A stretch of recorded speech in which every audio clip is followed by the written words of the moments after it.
J'habite un silence à la limite du village. J'ai des pouvoirs qu'on ne comprend pas bien, mais qui s'expriment quand on me tape dessus. Je sais des chants, il paraît. En tout cas, je fais des chants quand on me tape dessus. Quand je chante et qu'on veut qu'il pleuve, il pleut. Quand je chante et qu'on veut que la pluie s'arrête, elle s'arrête. Puis, on me tape dessus, en remerciement. J'habite une ombre à la limite des luminaires. On serre les dents, on serre les dents, on serre les dents. On s'habitue et on n'est plus qu'un grand grincement de dents. Votre bouche est sans cri, c'est pourquoi vous déléguez le chant. Après lui, je vous laisse à votre intimité buccale. Et je me mets des cataplasmes aux fesses. Mais c'est dans ma tête. J'habite une rougeur aux lisières de mes fesses, mais c'est dans ma tête. Dans ma tête, il y a un chanteur d'opéra qui sait qu'il est le plus beau et qui le fait savoir quand les autres ne sont pas là. Mes plus beaux chants, je les garde pour les soirs de pluie, quand ceux du centre-village font la paix dans leurs cases.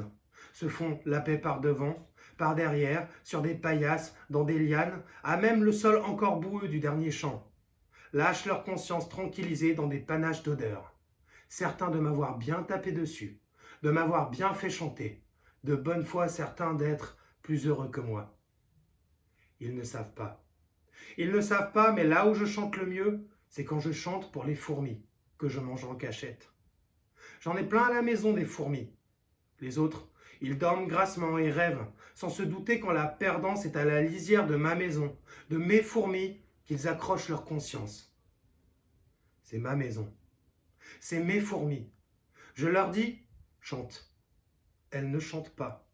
Je leur tape dessus. Elles ne chantent pas. J'appuie du bout de l'ongle. Elles s'écrasent.